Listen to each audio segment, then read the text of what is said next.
Good morning. We'll be looking in the Gospel of John this morning. Matthew, Mark, Luke, John. I won't sing it this morning.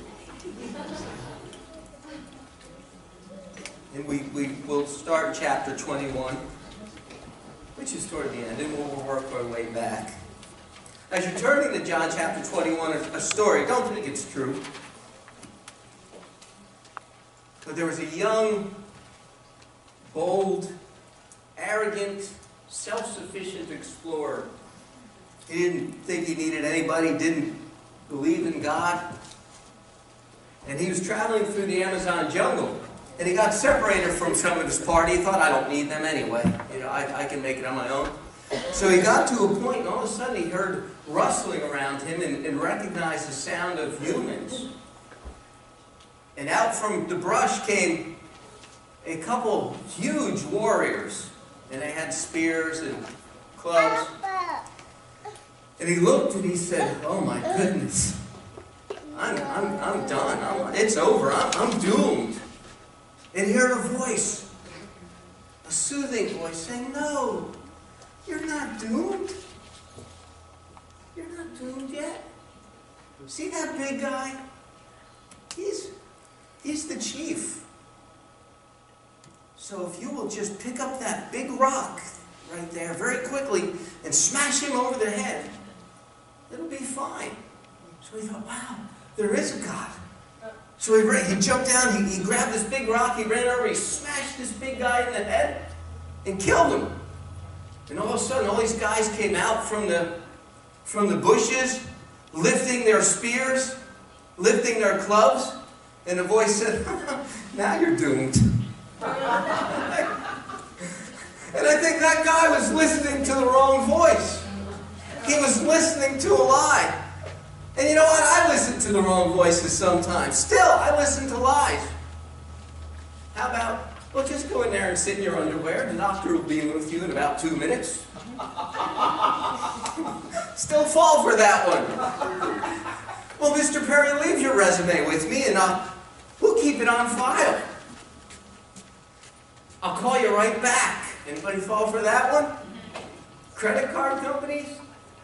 This is your way to be in control of your finances. What's in your wallet? Dave Ramsey says money. This program comes with a full money-back satisfaction guarantee. I still fall for that sometimes. Here's some of the lies sometimes I fall for that are a little less funny. I'm just never going to be who God wants me to be. No matter what I do, I'm never going to please God. I have to ask myself, am I just doomed to repeat bad behavior? And I wonder if I'm alone. Anybody else in here? You don't have to put your hands up. But am I in good company with this? You know, that say, man, I try to live like the people of the Bible. I try to live like the saints of God. But you know what? I messed it up. I guess I just don't have what they had. I guess they were superstars. I guess they were super spiritual. You know, I try to serve. I try to witness. I try to pray. I try to give. And I fail.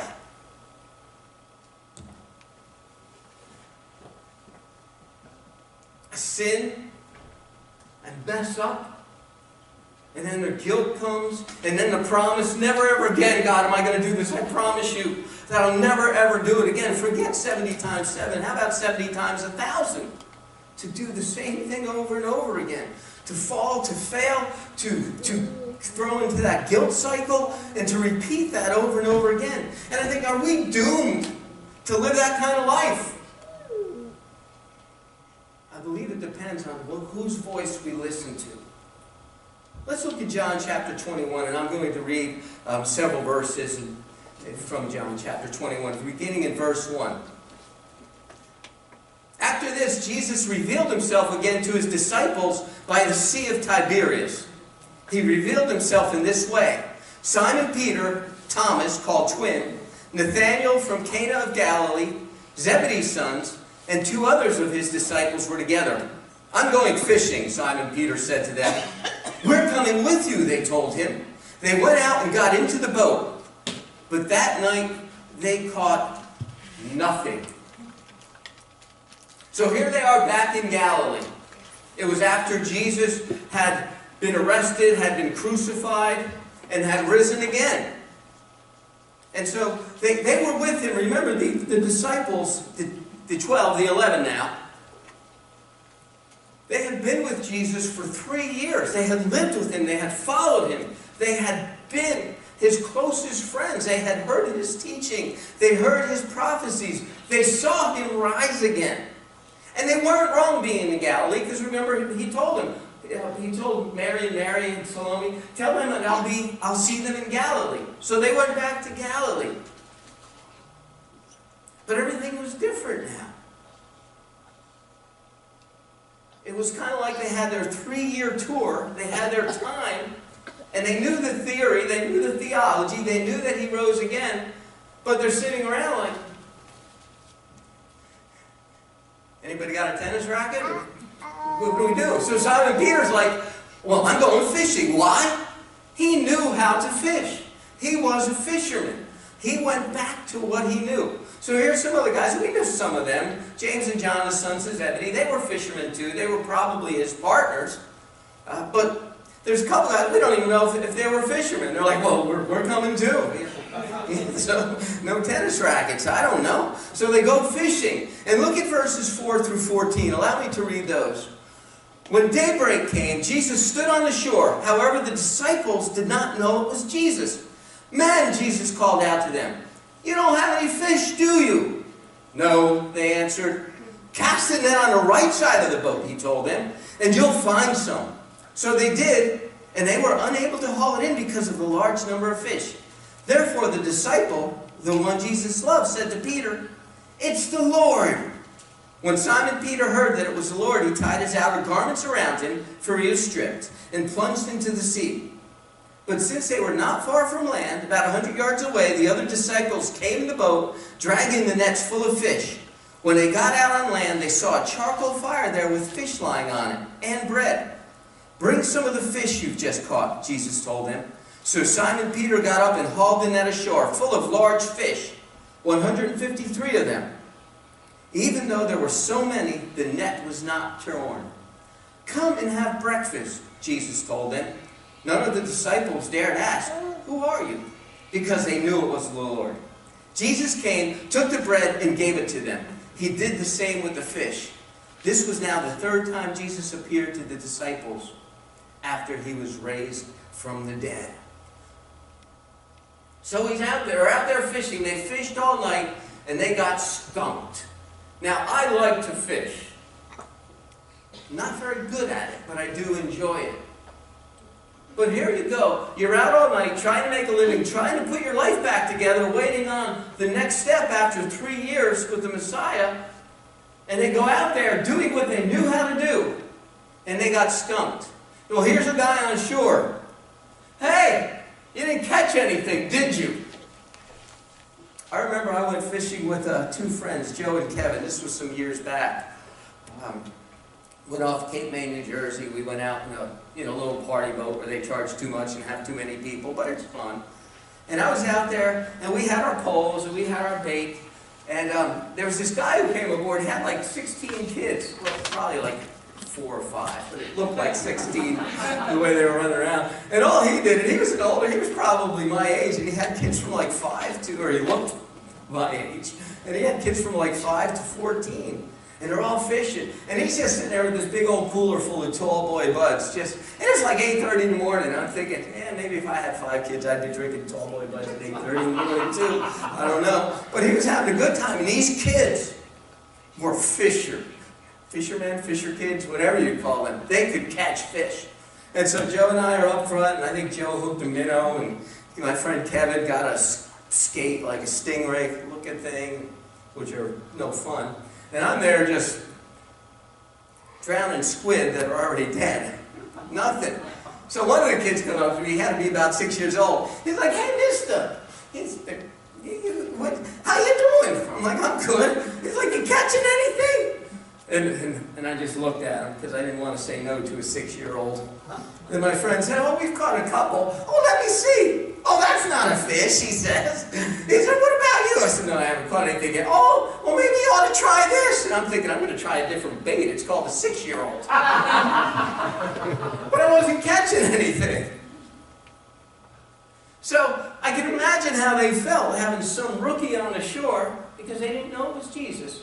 Saying, gosh, you're not catching anything. Well, here's an example. Here's something you need to do. I got the answer. Throw your net on the other side of the boat. That's where the fish are. Well, that makes no worldly sense. It's not like, well, fish stay on one side. And even if they did, boats constantly move and twist. The fish are wherever they are. But they must have just been, all right, it'll shut this guy up, let's just do it. And then we go in and pound them or something if there's still no fish. So they go and they throw it, and they can't pick it up. There's 153 fish. I don't know the significance of that number, but that's a lot of fish. So right away, John figures out, wait a minute, it's the Lord. It's Jesus. So Peter, first guy in the history of the world to get dressed to go swimming, puts on his clothes, jumps in the water, gets up to Jesus. The boat's right behind him. They weren't that far out. He goes and he pulls the thing ashore. He goes up, and interestingly, they knew it was Jesus. He must have looked different. Nobody would ask him. But right away, they bring all these fish, but what does Jesus have going on? He's got a fire built already. There's fish on it, and there's bread on it. So Jesus says to them, bring some of your fish. Now, why did Jesus say, bring some of your fish? Jesus had the fish. Jesus created the fish. Jesus caused 153 to be on the right-hand side of the boat for no good reason. But Jesus said, come bring some of your fish. Why? It was always Jesus' work. It's God's work. We don't come up with great things to do. Hey, let's do this. Let's make this go on. Let's have a project. Let's have a revival. And maybe God will think, boy, Tom, that's a good idea. Why don't I come join you? That's backwards. It is Jesus' work already. And He is always working. Amen. We stand around thinking, how do we get God kick-started? God's moving. God is working. God is always moving. The idea is that we have to recognize, be still enough, shut up long enough, pray long enough, seek His face to see where He's moving, and we are invited to do that work with Him. It's like Steve said, well, God doesn't need our help, but God wants us involved. He wants our help. He wants us to be part of that. And that's what Jesus was doing here. He was saying to them, I've got this, but you are included. You're part of what's going on. In our world today, God is still in control. God still has it. God knows where Bell Road is going. He's not waiting on us. He wants us to follow Him in His work, in His timing, in His way. We are invited to join. Bring what we've got, what He's given us, with us, and serve and follow Him. Let's read on just a few more verses, beginning in 15. When they had eaten breakfast, Jesus asked Simon Peter, Simon, son of John, do you love me more than these? Yes, Lord, he said to him. You know that I love you. Feed my lambs, he told him. A second time he asked him, Simon, son of John, do you love me? Yes, Lord, he answered him. You know that I love you. Shepherd my sheep, he told him. He asked him a third time, Simon, son of John, do you love me? Peter was grieved that he asked him the third time, do you love me? He said, Lord, you know everything. You know that I love you. Feed my sheep, Jesus said. 3 times he asked him, do you love me? Was Jesus hard of hearing? Was he just messing with Peter? Why did he ask him 3 times? Well, let's go back. We don't have to turn there. I promise not to lie to you, but you can write it down if you want. In Mark chapter 14, where Jesus is preparing His disciples for when He goes away. And Jesus said to them, you will all fall away because it is written, I will strike down the shepherd and the sheep will be scattered. But after I have been raised, I will go ahead of you to Galilee. But Peter said to him, even though all may fall away, yet I will not. And Jesus said to him, truly I say to you, that this very night before a rooster crows twice, you yourself will deny me 3 times. But Peter kept saying insistently, even if I have to die with you, I will not deny you. And they were all saying the same thing. The story's familiar. Even if all of those, Jesus, turn away, I got your back, I'm your man. Don't worry about it. It's you and me till the end. And Peter, I don't think Jesus said it in a snarky way. This guy's not snarky. But I think he said, really, Peter, I have to tell you, 3 times you're going to turn your back on me before the morning comes. And they all said, no way. Even Peter wouldn't do that. We're all on board. But we know what happened. We know the story. And it's back in John chapter 18, verses 15 through 18. Meanwhile, Simon Peter was following Jesus, as was another disciple. That disciple was an acquaintance of the high priest, so he went in with Jesus into the high priest's courtyard. But Peter remained standing outside by the door. So the other disciple, the one known to the high priest, went out and spoke to the girl who was the doorkeeper, and brought Peter in. Then the slave girl, who was the doorkeeper, said to Peter, you aren't one of this man's disciples too, are you? I am not, he said.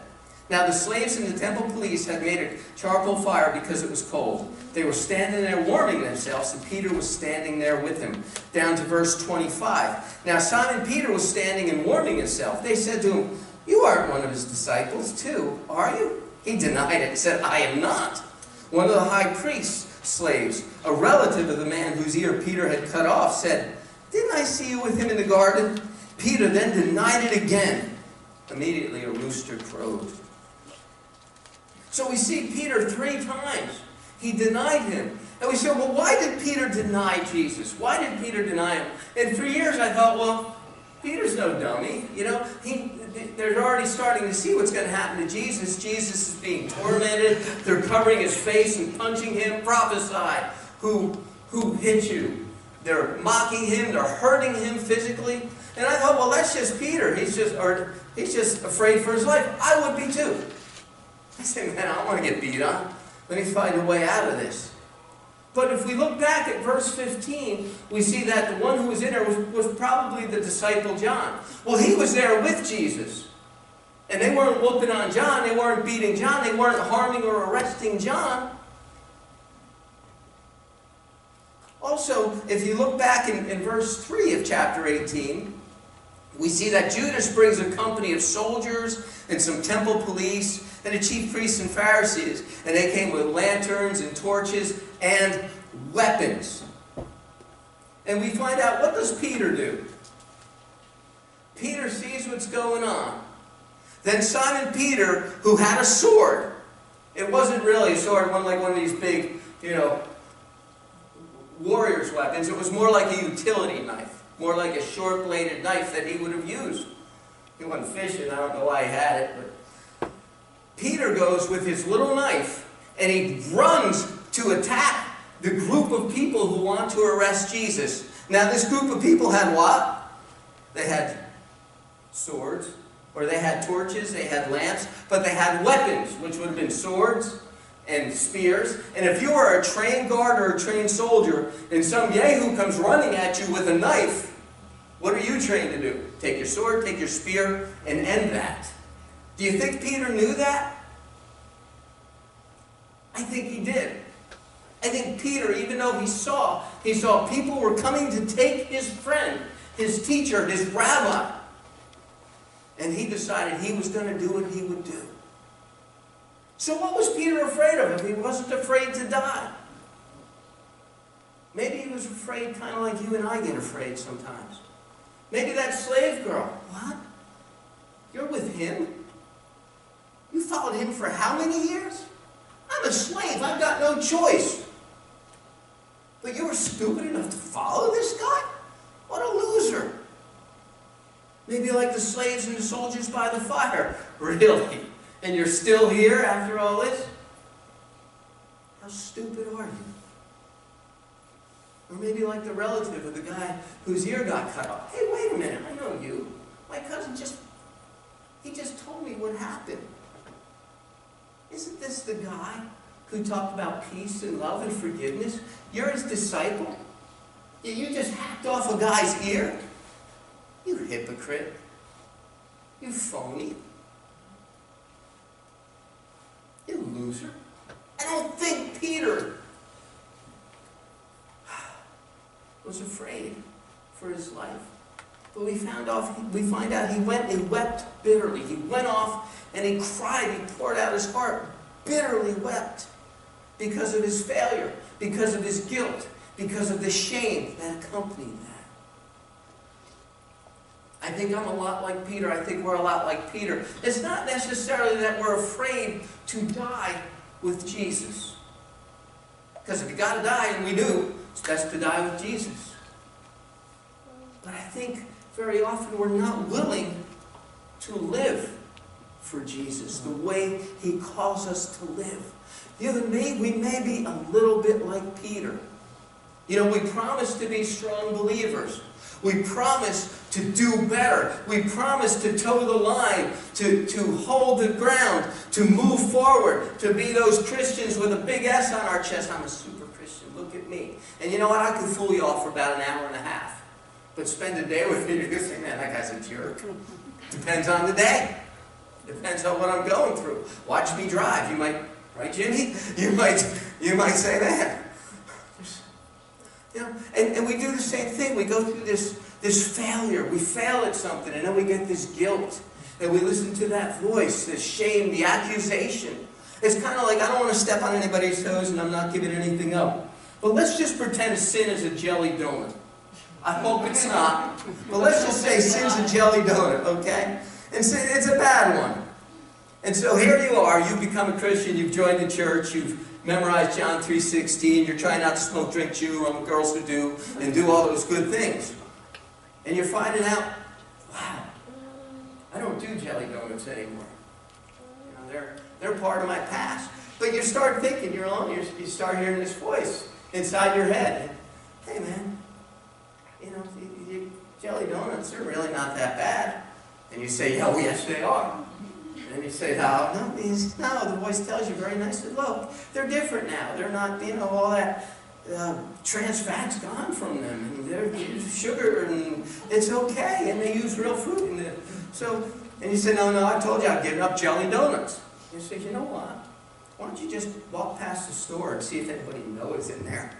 You talk about them Sunday. So you go and you go past and you get by there and they say, oh, yeah, you don't see anybody. You know what? Stephen might be in there. Why don't you go see if he's in there? He might need some help if he's in there. So you go inside, and he says, whoa, you smell that? They smell good, don't they? Yeah. You know what? Stephen's not here, but,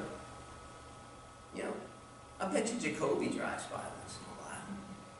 Why don't you just take a donut? You don't have to eat it, but you can show all your friends, you see this donut? I used to eat these, but now I'm strong. Now God has delivered me. I don't eat donuts anymore. You can brag about it.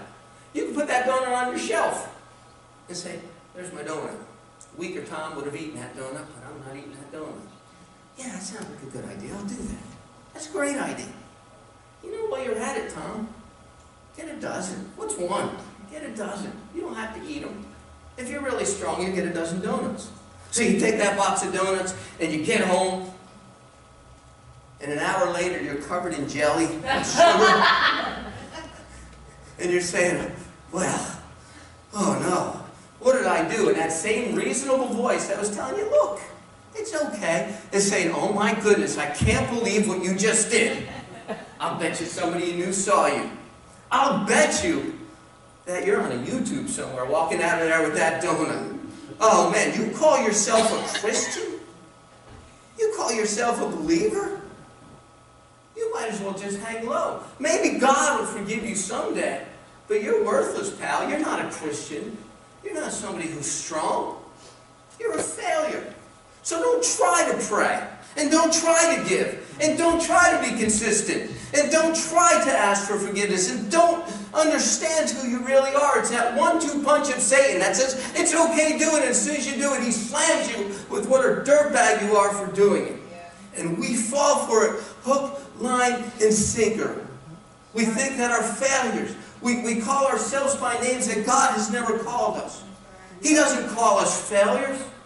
He doesn't call us sinners. I hate that expression. I've used it. I'm just a sinner saved by grace. That's a stupid thing to say. Excuse me if you've said it, but I have said it. You can't be a sinner and saved by grace. God doesn't say, there's Tom, my sinner. He says, there's Tom, my beloved son, who I love. That's what we are. We can't be both. God's not angry at us. We can't disappoint God. It's not like we surprise Him. He's not up there saying, oh my me, I didn't know Tom was going to do that. He knows everything. God's goodness, God's love, God's being is not dependent on what I do. So there's no reason for me to hang low.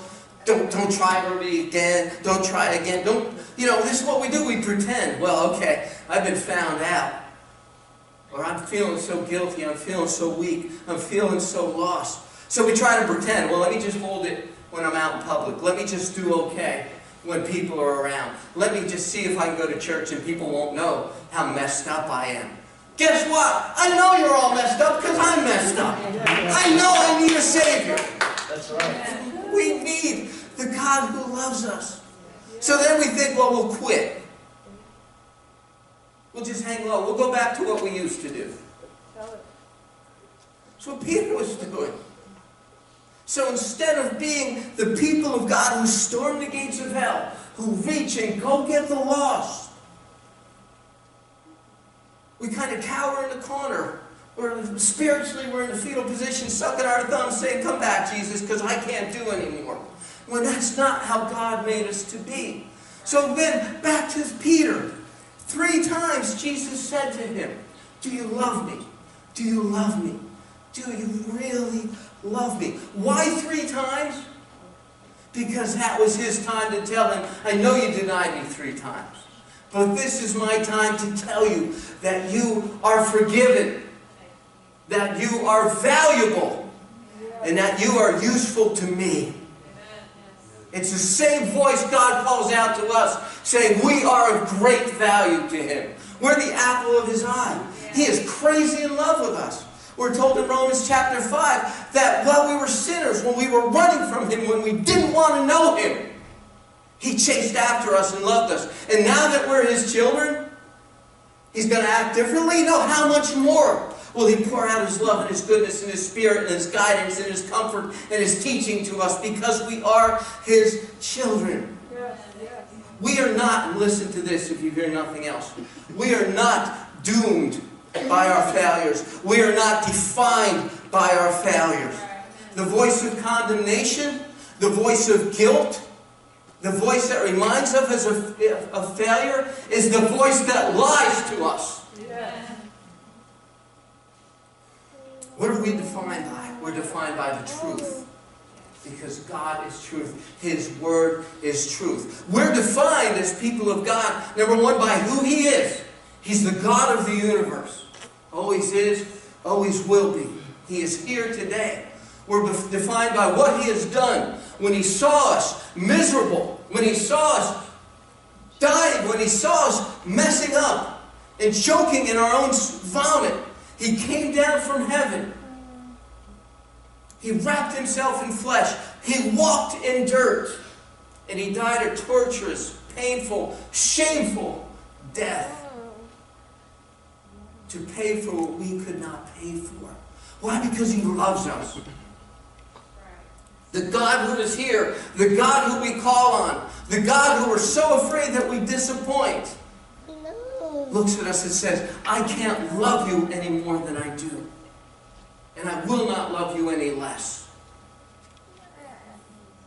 It's like Brennan Manning used to say, God loves us just as we are, not as we should be, because none of us, as we walk on this earth, are ever going to be everything we should be. We have a God who would rather die, who would rather be tortured and mocked and shamed. A God who would rather go through all that than live without us. That's the God who we serve.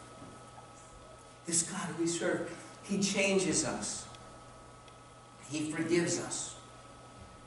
He still uses us. And He calls us by name. We're not a number. He's not saying, who's that guy? Who's that guy? Bald head bouncing around all over the place. Oh, gosh. He doesn't do that. He says, He is mine. He's beloved. And He calls me by names that I don't even know yet, but some of the names that I do know is that He calls me holy.